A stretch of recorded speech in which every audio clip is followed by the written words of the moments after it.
할렐루야.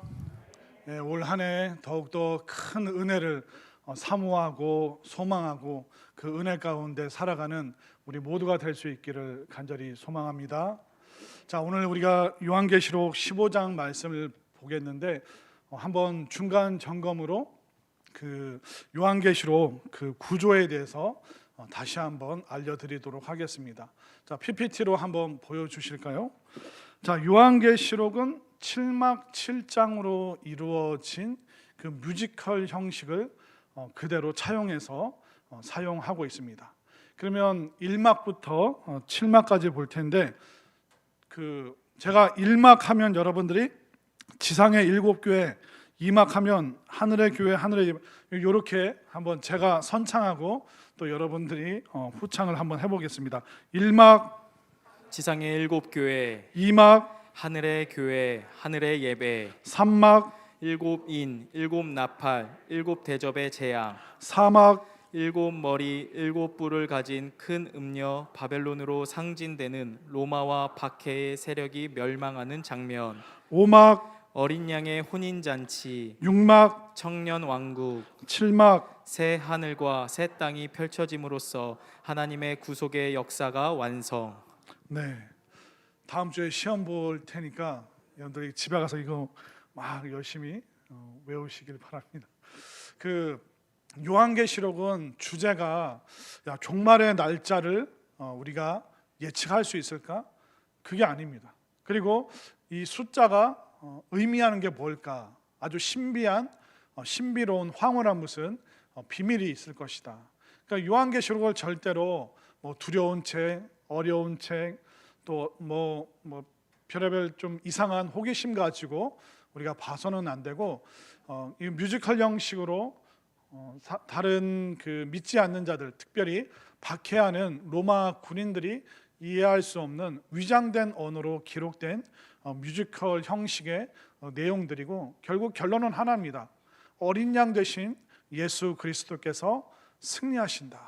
이 한 구절만 여러분들이 잘 기억하셨으면 좋겠고, 오늘은 그 3막의 거의 끝부분, 3막은 제일 긴 내용인데 6장부터 16장까지 7 봉인의 재앙, 7 나팔의 재앙, 또 7 대접에서 쏟아지는 그 재앙, 7 세 가지의 큰 재앙에 대한 이야기를 하고 있는데, 오늘 15장과 16장, 이제 16장 다음 주에 볼게 마지막 그 3막의 마지막 부분, 그러니까 7 대접, 그 세계 큰 심판 중에 7 대접의 그 심판의 내용을 보기 전에 오늘 15장의 내용을 다루고 있는데, 3막의 거의 끝부분까지 도착했다는 것을 여러분들이 기억하시면 좋겠고요.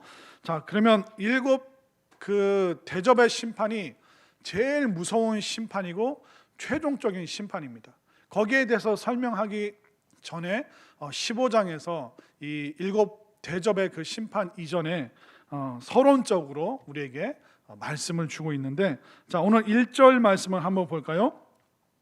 요한계시록 15장 1절 말씀 우리 다 함께 읽겠습니다. 시작.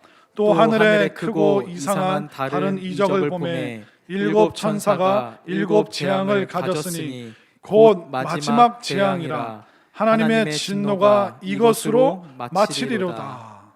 자, 하나님의 그 마지막 재앙이 이제 등장하게 됩니다. 7 봉인의 재앙, 봉인 하나씩 그것을 언박싱 할 때마다 이 땅의 3분의 1이 재앙을 겪게 됩니다. 그리고 7 나팔의 재앙은 뭐냐면 그 나팔이 불려질 때마다 이 땅의 4분의 1이, 또 우주 전체적으로 1월 성신, 해와 달과 별, 또 바다와 육지에서 수많은 재앙의 징조들을 보게 됩니다. 근데 이렇게 쭉 재앙이 시작되다가 마지막 끝 최후의 재앙이 무엇이냐? 바로 7번째 이 재앙이 마지막 하나님께서 준비하신 최종적인 재앙이고 심판이다라고 말하고 있습니다.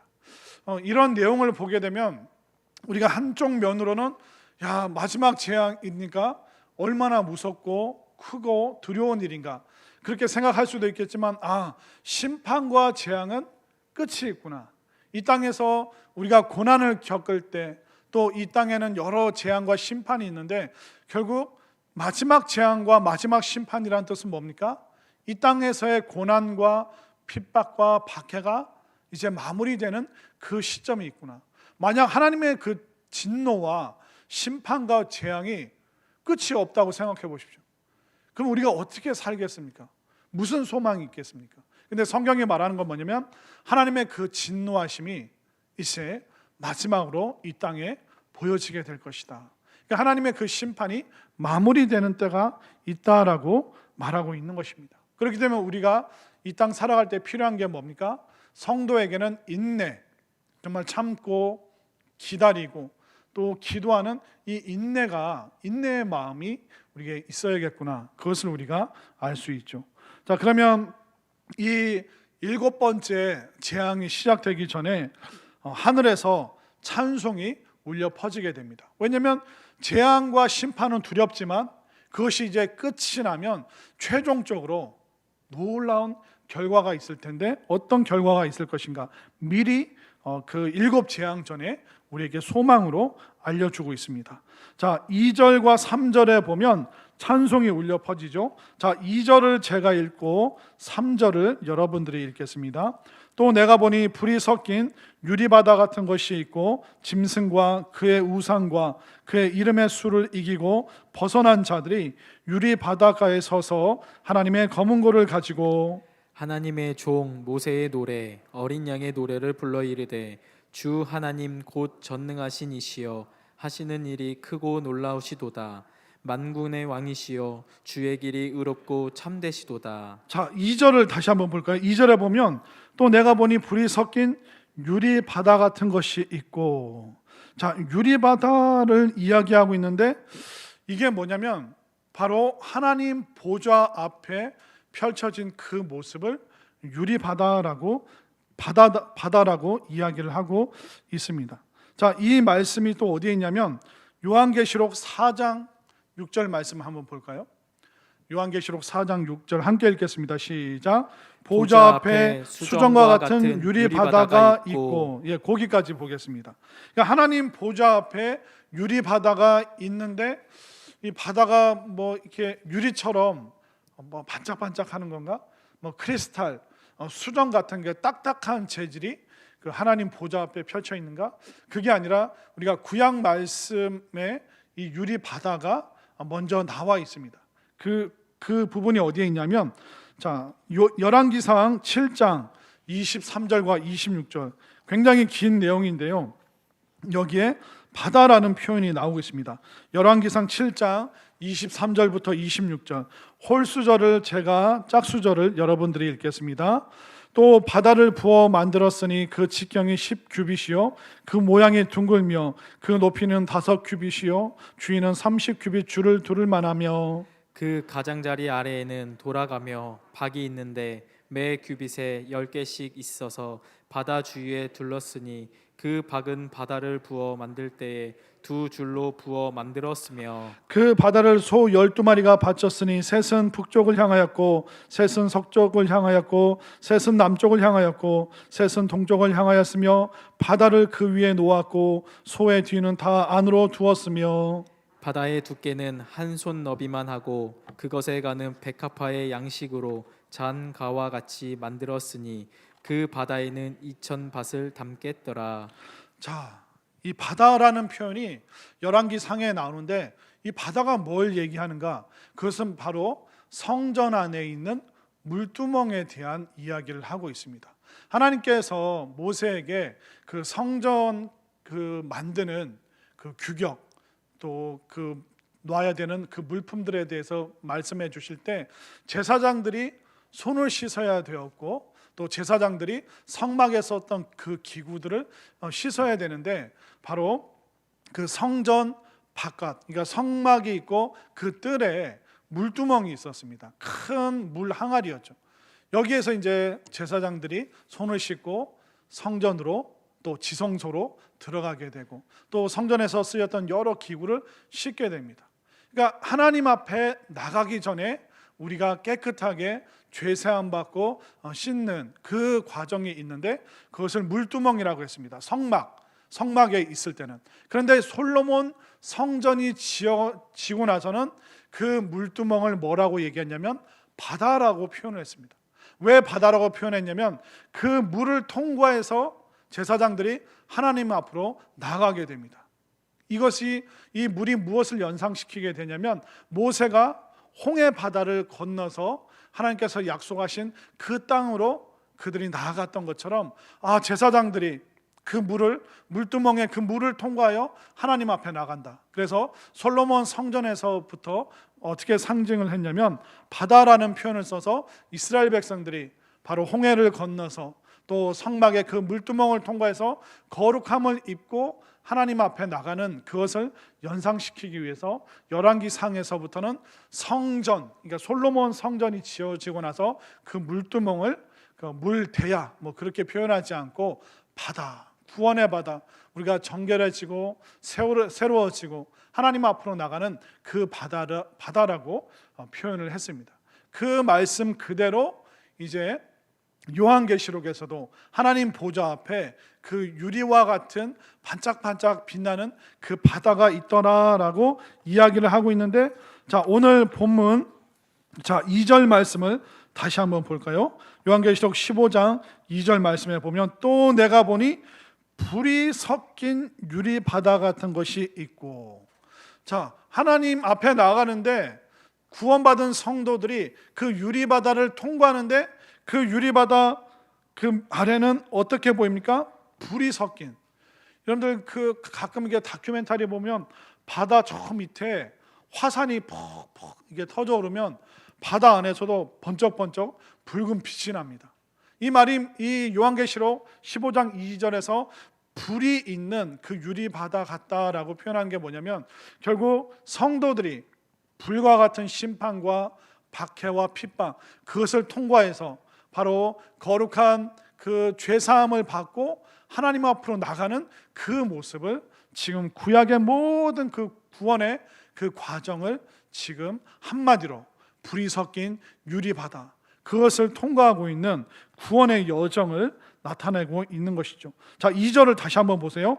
또 내가 보니 불이 섞인 유리바다 같은 것이 있고 짐승과 그의 우상과 그의 이름의 수를 이기고 벗어난 자들이 유리 바닷가에 서서, 그러니까 저 밑에서부터 불과 같은 것을 통과해서 그 유리 바닷가에 서서 이제 하나님 앞에 구원받은 모든 성도들이 하나님을 찬양하고 어린 양에 대한 그 놀라운 찬미의 노래를 지금 올려드리고 있는 것을 지금 요한계시록이 표현하고 있는 것입니다. 우리 한 사람 한 사람, 우리 예배드리고 또 말씀 듣는 우리 모두가 이 불과 같은 심판을 또 재난을 통과해서 정말 하나님의 그 거룩함 앞에 서는 그 모습 가운데 여러분들 그렇게 살아갈 수 있게 되기를 간절히 소망합니다. 자, 그러면 이렇게 불심판을 불의 박해를 통과해서 하나님 앞에 선 그 사람들이 무슨 찬송을, 무슨 노래를 부르고 있을까요? 자, 3절과 4절. 3절을 제가 읽고 4절을 여러분들이 읽겠습니다. 하나님의 종 모세의 노래, 어린 양의 노래를 불러 이르되 주 하나님 곧 전능하신 이시여 하시는 일이 크고 놀라우시도다. 만국의 왕이시여 주의 길이 의롭고 참되시도다. 주여 누가 주의 이름을 두려워하지 아니하며 영화롭게 하지 아니하오니까 오직 주만 거룩하시니이다. 주의 의로우신 일이 나타났음에 만국이 와서 주께 경배하리이다 하더라. 자, 3절 중간에 보면 하시는 일이 크고 놀라우시도다 그렇게 말하고 있고, 4절 끝에 보면 주의 의로우신 일이 나타났습니다 라고 말하고 있습니다. 그러니까 하나님이 하시는 일은 의롭습니다.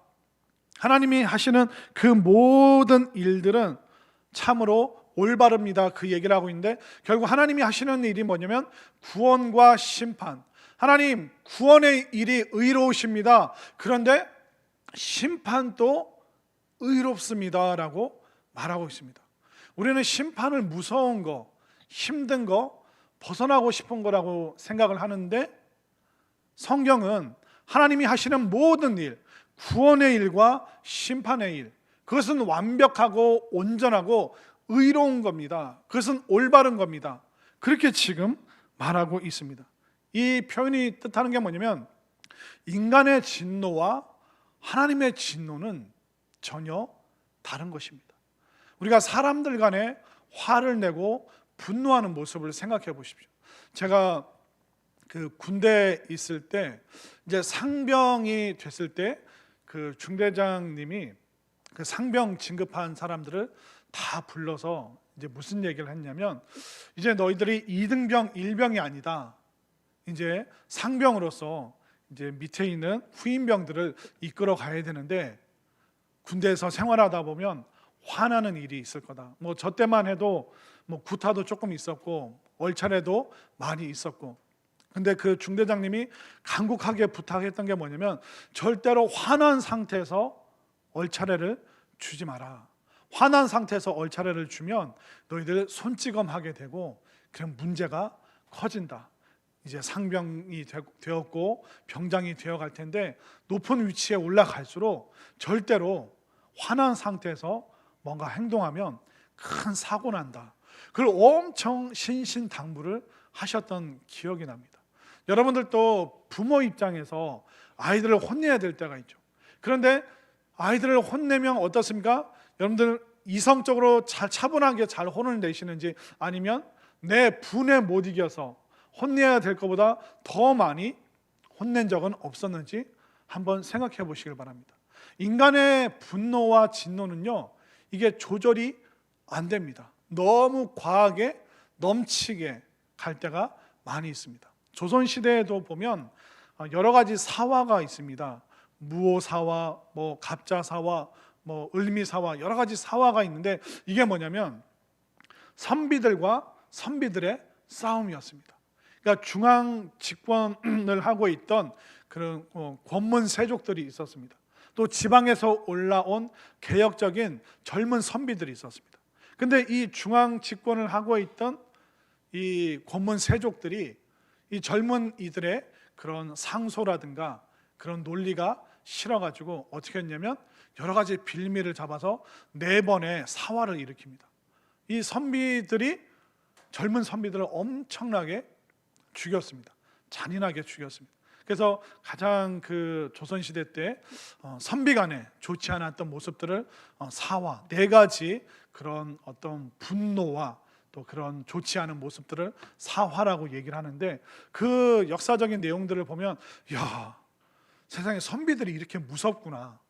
사람들이 그 분노하고 분노한 게 막 뭉치다 보면 이렇게 완전히 막 삼족을 멸할 정도로 이렇게 끔찍한 일들을 벌이는구나. 그런 내용들을 볼 수가 있습니다. 또 여러분들 뭐 우리가 대한민국 사회 안에서 그 대통령 후보들, 그 후보 대통령이 못 되고 낙선한 사람들이 어떻게 됐습니까? 또 대통령 끝나고 나서 퇴임하고 나서 정상적인 삶을 살았던 대통령이 있습니까? 한 명도 없습니다. 정치적인 보복과 복수가 얼마나 무섭습니까? 가만 내버려 두질 않잖아요. 못 살게 합니다. 어떻게 해서는 감옥에 보내려고 하고 털어서 그 먼지가 있으면 그 먼지를 마치 태산처럼 부풀려서 엄청난 정치적인 복수들이 있습니다. 그러니까 인간의 진노라는 것, 인간의 분노라는 것은 비이성적입니다. 합당하지 않습니다. 또 올바른 분노와 진노는 찾아볼 수가 없습니다. 너무나도 사람의 분노는 잔인해지죠. 그러나 성경이 말하고 있는 하나님의 구원하심 뿐만 아니라 하나님의 심판은 의롭습니다. 하나님의 심판은 올바릅니다. 하나님께서 이 땅에 진노하시지만 그것은 합당한 일입니다. 하나님께서 하시는 진노는 다 의로운 것입니다. 그 이야기를 지금 하고 있는 것입니다. 하나님의 분노는, 진노는 인간의 분노와는 전혀 다른 것입니다. 비이성적이지 않습니다. 또 그 어떤 기준을 넘어서는 그런 진노도 아닙니다. 하나님의 심판은 너무나도 올바르고 온전한 것이다. 여러분들 이것을 믿으시고 우리를 구원하시고 또 이 땅을 심판하시는 그 하나님 앞에서 여러분들 유리바다를 통과하여서 정말 그 앞에서 올바른 찬양, 의로운 찬양, 정말 그 합당한 찬양을 올려드릴 수 있는 여러분들의 삶이 될 수 있기를 바랍니다. 자, 이렇게 우리가 찬양을 하면 어떻게 될까요? 자, 5절 말씀, 오늘 본문 5절 말씀 함께 읽겠습니다. 시작. 또 2일 후에 내가 보니 하늘에 증거 장막의 성전이 열리며. 자, 성전이 열리는데 이 성전을 뭐라고 얘기하고 있냐면 증거 장막이라고 얘기를 하고 있죠. 이 증거 장막이 또 구약에 있는 표현을 그대로 차용해서 설명하고 있습니다. 민수기 17장 7절과 8절 말씀. 민수기 17장 7절을 제가 8절을 여러분들이 읽겠습니다. 모세가 그 지팡이들을 증거의 장막한 여호와 앞에 두었더라. 이튿날 모세가 증거의 장막에 들어가 본즉 레위 집을 위하여 낸 아론의 지팡이에 움이 돋고 순이 나고 꽃이 피어서 살구 열매가 열렸더라. 자, 증거의 장막이라는 표현이 민수기에 나오고 있습니다. 이 표현을 이단들이 되게 제일 많이 가져다 쓰는 게 증거 장막, 무슨 장막 하면서 본인들이 이게 어떤 구원의 모습이 여기 다 있다, 이제 그렇게 이단들이 이 표현들을 사용하는데 사실 민수기에 이미 그 전에 나와 있던 표현들입니다. 자, 그러면 그 구약 시대 때, 모세 시대 때 이 성막을 왜 증거 장막이라고 했냐면 그 성막 안에, 지성소 안에는 언약궤가 있었습니다. 언약궤 안에는 뭐가 있습니까? 십계명 돌판이 있죠. 또 아론의 쌍난 지팡이가 있죠. 또 만나를 모아놨습니다. 근데 그 언약궤라고 말하는 이유는 지팡이와 만나 때문이 아니라 바로 하나님께서 직접 모세에게 주신 그 십계명, 증거판, 내가 너희들의 하나님이 되고 너희는 내 백성이 된다, 그 계약서와 같은 약속의 그 판이 뭘까요? 그것이 바로 십계명이라는 겁니다. 그렇기 때문에 하나님께서 우리의 하나님이 되시고 우리가 하나님의 백성이 된다는 그 증거의 판을 모아놓은 것이 바로 언약궤고, 그 언약이 있는 그 장막을 바로 증거의 장막, 그렇게 표현을 하고 있습니다. 그렇기 때문에 하나님의 구원과 심판은 충동적으로 일어나는 게 아니에요. 하나님께서 우리에게 약속하신 그 언약, 약속의 말씀 그대로 하나님께서 우리를 구원하시고 또 이 땅을 심판하시는 겁니다. 우리는 어떻습니까? 충동적이잖아요. 이렇게 할까 말까 망설이기도 합니다. 또 안 해도 되는데 갑자기 뭔 일을 하기도 하고. 그러나 하나님의 모든 구원과 심판은 그 언약, 증거하신 그대로 이루어진다라고 말하고 있습니다. 한번 볼까요?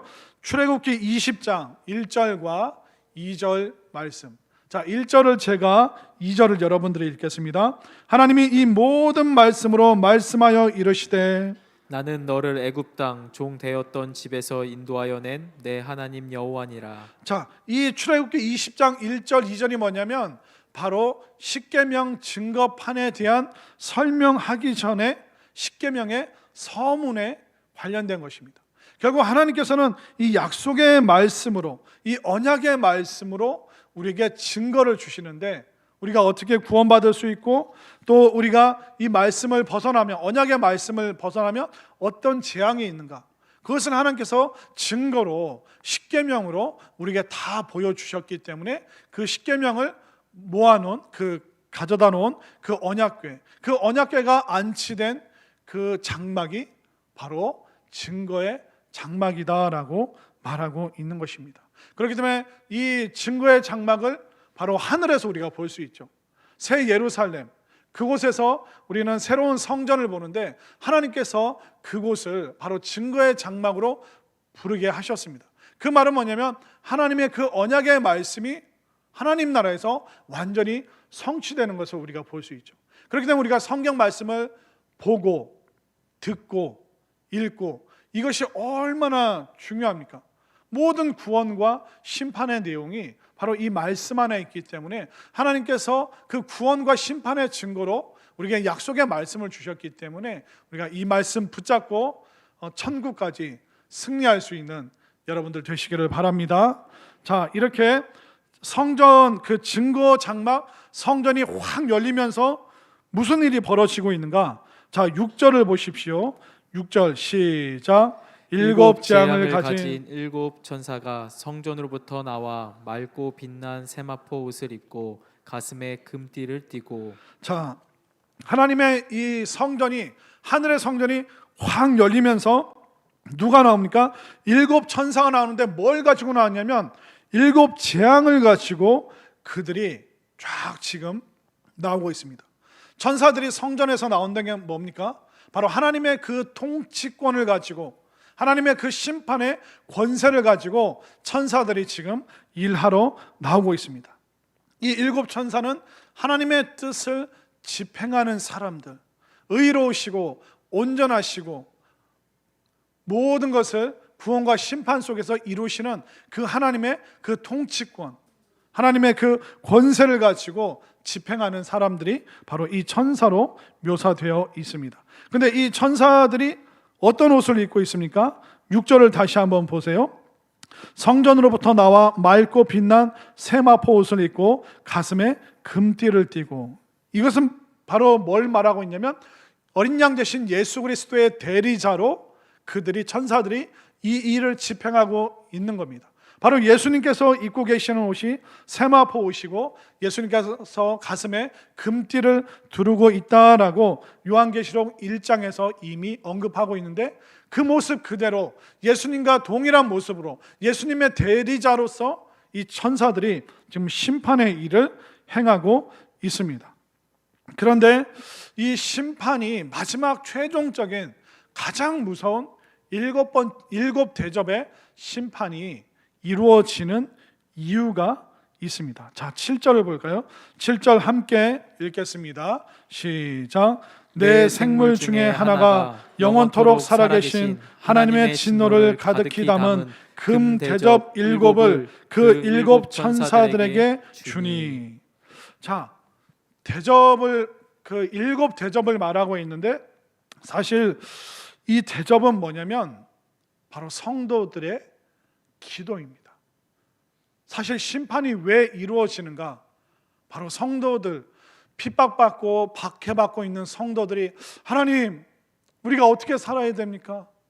우리 다음 세대들, 우리 자녀들은 어떻게 해야 됩니까? 이 박해와 핍박과 믿음의 사람으로서 믿음 지키고 살아가는 것이 너무 힘들고 고통스럽습니다. 우리 성도들의 기도가 향기가 되고 그 향기가 하나님의 그 기도의 대접에, 제단 앞에 있는 그 기도의 대접에 다 쌓인다는 그 표현 여러분들 잘 알고 계시죠? 그래서 성도들이 무슨 기도를 했냐면 요한계시록 6장 10절 말씀을 한번 볼까요? 요한계시록 6장 10절 말씀 함께 읽겠습니다. 시작. 큰 소리로 불러 이르되 거룩하고 참되신 대주제여, 땅에 거하는 자들을 심판하여 우리 피를 갚아주지 아니하시기를 어느 때까지 하시려 하나이까 하니. 그러니까 성도들의 억울함, 속상함, 정말 피눈물 나는 그 모든 기도의 사연이 그 금대접에, 일곱 금대접에 쌓이고 또 쌓이고 쌓이고 마지막 일곱 대접까지 성도들의 그 안타까운 기도가 다 쌓이게 되면 어떻게 됩니까? 하늘의 성전이 확 열리면서 하나님의 그 통치권과 심판을 대리할 그 천사들이 나와서 마지막 최종적인 그 심판을, 이 땅에 재앙을 내리게 되는 것입니다. 결국 성도들의 그 기도로 말미암아 안타깝고 눈물 나고 정말 죽음 앞에서 하나님 앞에 하소연하는 그 모든 기도들이 이제 마지막으로 쌓일 때 이제 심판이 이 땅에 임하는 것이죠. 그렇기 때문에 여러분들 이 땅에서 속상하고 답답한 일이 있죠. 그럼 그때 어떻게 해야 될까요? 하나님 앞에 어떻게 보면 하나님께 다 일르면 되는 거예요. 여러분들의 그 모든 답답함을 하나님 앞에 기도로 올려드리시기를 바랍니다. 하나님께서 여러분들의 그 삶을 모르시는 게 아닙니다. 하나님께서 여러분들의 그 간절한 애끓는 심정의 그 기도 다 하나님 앞에 흠양되고 있기 때문에 여러분들이 정말 하나님 앞에 기도함으로 말미암아 하나님의 뜻을 이루고 또 하나님의 그 약속, 언약의 말씀이 여러분을 통해서 이 땅에 이루어질 뿐만 아니라 정말 주 예수 그리스도 어린 양 되신 예수님께서 이 땅을 온전히 통치하시는 그날이 속히 올 수 있기를 여러분들 하나님 앞에 기도하시기를 바랍니다. 자, 그러면 이렇게 우리의 기도가 하나님 앞에 올라가게 됩니다. 자, 그러면 8절, 마지막 8절 말씀 한번 함께 읽겠습니다. 시작. 하나님의 영광과 능력으로 말미암아 성전의 연기가 가득 차매 일곱 천사의 일곱 재앙이 마치기까지는 성전에 능히 들어갈 자가 없더라. 자, 8절 말씀이 오늘 말씀 중에서 제일 중요한데요. 자, 마지막 심판 때 성전이 열렸습니다. 근데 열렸는데 일곱 천사들이 일곱 재앙을 가지고 확 나왔죠. 근데 갑자기 성전 문이 닫혀버립니다. 자, 8절을 다시 한번 보여주세요. 8절 맨 끝에 일곱 천사의 일곱 재앙이 마치기까지는 성전에 능히 들어갈 자가 없더라. 이게 굉장히 어떻게 보면 우리가 주의 깊게 봐야 됩니다. 성전에 더 이상 능히 들어갈 자가 없습니다. 마지막 때가 되면 최종적인 심판이 이루어지는 그때가 도래하게 되면 우리는 구원받을 기회가 없다는 뜻입니다. 자, 성전에 능히 들어갈 자가 없더라. 성전의 역할이 뭡니까? 바로 사람들이 하나님 앞에 나와서 성막과 성전에 와서 그들은 마지막 때가 이르게 되면 이제 더 이상 성전에 출입할 수가 없습니다. 그 박해와 핍박이 심해져서 그 누구도 교회에 와서 예배 드릴 수 없고 말씀 선포할 수도 없고 말씀 들을 수도 없고 어마어마한 무서운 재앙이 임하게 되는데, 그때는 더 이상 예수님이 구세주로 오시지 않고 어떤 분으로 오십니까? 심판주로 임하게 되시는 거예요. 요한계시록 6장과 16장까지 다음 주에 볼 그 마지막까지 구원이 없는 성전이 닫혀버린 그 상황 속에서 어떤 일이 우리들에게 펼쳐지게 되는가? 너무나도 무섭고 두려운 이야기가 이제 전개되게 되는 것이죠. 성전은 죄사함 받을 수 있는 곳인데 더 이상 그 누구도 죄사함 받지 못하도록 성전의 문이 닫히면서 그 누구도 그곳에 출입할 수 없는 그 상황이 초래되게 된다는 것입니다. 지금 우리는 어떻습니까? 우리에게는 기회가 있잖아요. 우리는 넘어졌어도 다시 일어날 수 있고, 우리 신앙이 약해졌어도 다시 예배드리고 말씀 듣고 다시 기도하고 찬양하고 하나님 앞에 나갈 수 있는 기회를 아직 우리는 부여받았다는 것을 분명히 믿으시기를 바랍니다. 그렇게 되면 우리가 새로워질 수 있고 성장할 수 있고 우리가 이 구원을 만끽할 수 있고 정말 진짜 새로워질 수 있는 그 기회를 아직 하나님께서 우리에게 주고 계시다는 겁니다. 그렇게 되면 우리가 이때 어떻게 됩니까? 더 하나님 앞에 나오고 더 하나님 앞에 자주 나와서 우리의 속상하고 답답함을 기도로 올려드리고, 정말 한 주 동안 우리가 세상 속에서 시달렸던, 정말 우리가 추해지고 약해진 우리의 마음들 다시 정결해지고 다시 강건해지는 그 기회를 매주 하나님께서 주시기 때문에 아직 우리가 은혜 받고 구원받을 수 있는 이 기회가 있는, 우리가 성전에 출입할 수 있을 때 여러분들이 더 큰 은혜를, 더 놀라운 은혜를 여러분들이 사모할 수 있게 되기를 바랍니다. 언젠가는 기회가 없어요. 여러분들 지금 나이 드시고 계신가요? 작년보다 올 한 해 한 살 더 드셨나요? 우리가 시간이 지날수록 어떻게 될까요? 이 성전에 더 이상 우리가 교회에 출입할 수 없는 그때가 온다는 겁니다. 집에서 자리 보존할 수도 있고요, 우리가 요양병원에서 창밖을 우두커니 보면서 시간을 보내야 될 때도 있다는 겁니다.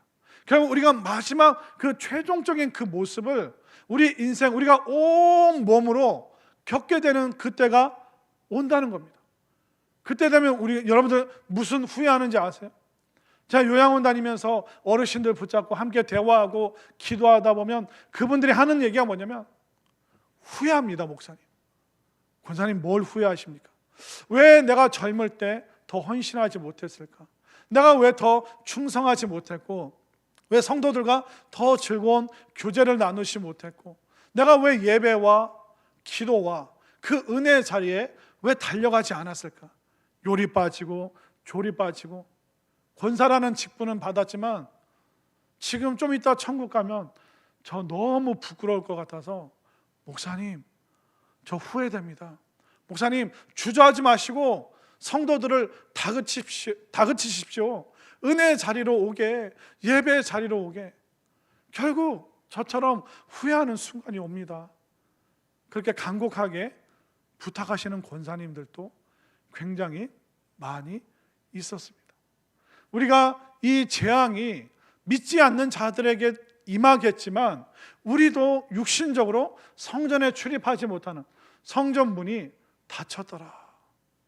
우리가 더 성장하고 변화할 수 있고 더 하나님께 가까이 닿을 수 있는 그 시간들이 언젠가는 우리에게 더 이상 기회로 주어지지 않을 때가 있다는 겁니다.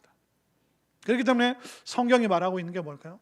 성전 문 닫히기 전에, 후회하는 그때가 오기 전에, 슬피 울며 이를 갈기 전에 정말 어떻게 살아야 되는가? 바로 어린 양 대신 예수 그리스도를 찬양하고 그분을 경배하고 이 구원이 얼마나 놀랍고 이 심판이 얼마나 무서운 것인가.